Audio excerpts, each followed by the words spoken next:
In the vast timeline of human innovation, technology has often been the catalyst that propels society into the future.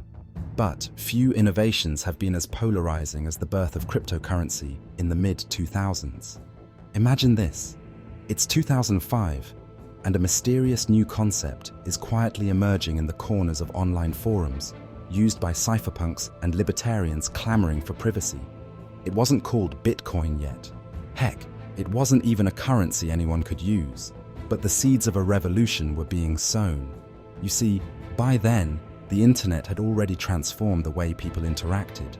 From emails to online shopping, global connectivity was at its peak. But one thing hadn't changed: money.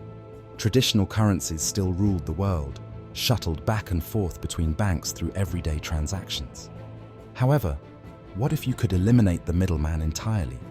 What if you had a currency that didn't depend on governments or central banks? The whispers of such a dream were starting to echo in obscure online threads. And yet, in 2005, most of us never saw what was coming. To fully grasp why 2005 was pivotal, we need to zoom in on the state of the world. The technological landscape was evolving faster than ever.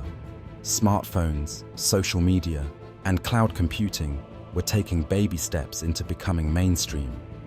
Online file-sharing platforms like Napster and BitTorrent had recently turned the music and entertainment industries upside down. At their core, these tools operated on the idea of decentralization.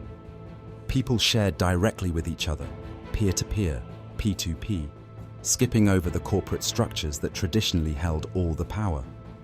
It's no coincidence that several of the bright minds involved in P2P file-sharing technology were crucial in the brainstorming phases of decentralized digital cash. The cypherpunk movement had already begun debating and developing software that would lead to secure and private online payments. They wanted a system where one person could transfer value to another, just like handing someone a $10 bill. But digitally, that needed a radically different system, one without intermediaries, yet fully secure. In 2005, it wasn't just whispers, there were actual theoretical writings, the most famous being David Chaum's works that spoke of his pioneering ideas around digital currencies. Some prototypes, like Adam Back's Hashcash, originally created for combating email spam, were paving the foundations of what would eventually become the mining process for cryptocurrencies. This period saw innovation like never before. Engineers began exploring cryptographic principles such as hashing and encryption, concepts that would later be essential to blockchain technology. It was almost like putting together a puzzle where no one individual could see the full picture at the time. But even then, Bitcoin, as we know it, was years away. So, what was the barrier? Technology wasn't the problem. The issue was trust. Though peer-to-peer systems were becoming popular, there was massive skepticism about their reliability. Could digital cash actually mimic physical cash in security and ease of use? What about double spending, i.e., ensuring the same digital coin wasn't used twice? And let's not forget the overwhelming control that governments and central banks held. For an alternative system to exist, it would challenge power structures that had been in place for centuries. It was a monumental undertaking, and yet the movement persisted.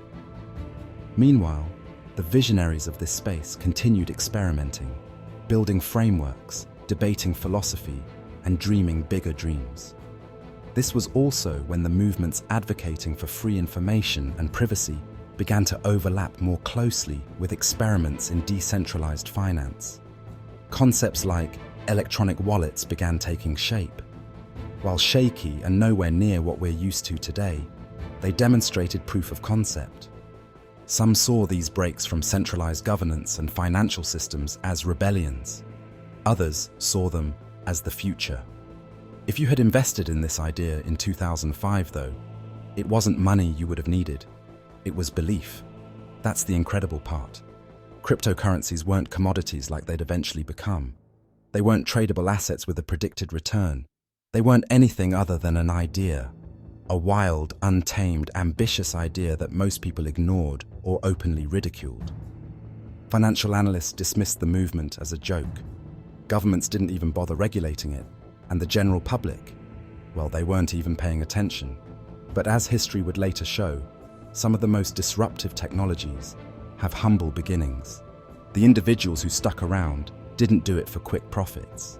No, they did it because they believed in a world where financial systems could be shifted in favor of the people instead of institutions. They weren't chasing millions.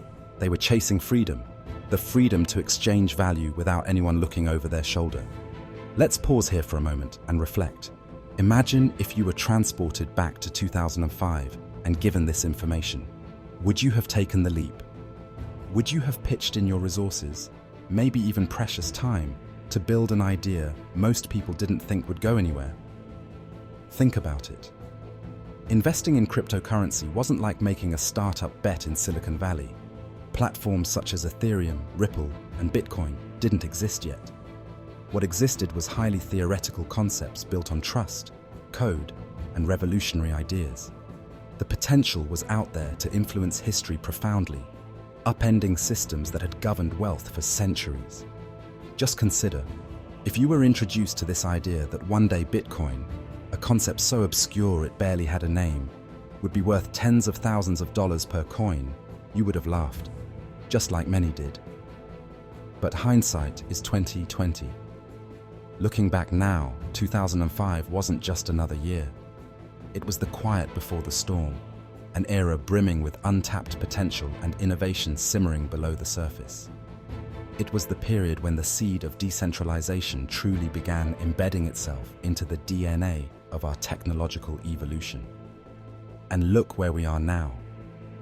Blockchain technology powers industries from healthcare to supply chain management. Cryptocurrencies have become household names.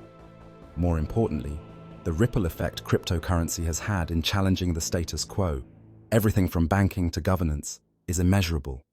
What began in principle as an experiment in 2005 became the genesis of a revolution. Yet it serves as a timeless reminder. Disruption doesn't always announce itself with big flashes or loud booms. Sometimes it murmurs in coding forums and unfolds in slow, incremental changes. So here's a thought worth lingering on. Today, whatever year you're watching this from, there are ideas sprouting that quite possibly hold the same transformative impact as the cryptocurrency of 2005. Are you paying attention? Are you ready to invest in the ideas of tomorrow? The crypto shadow of 2005 shows us not everything revolutionary is dressed in grandeur. Sometimes the future is quiet, waiting for someone brave enough to hear it and bold enough to act on it. Ensure the expanded voiceover is even more entertaining, but that it maintains the same style, tone, and key points as the original.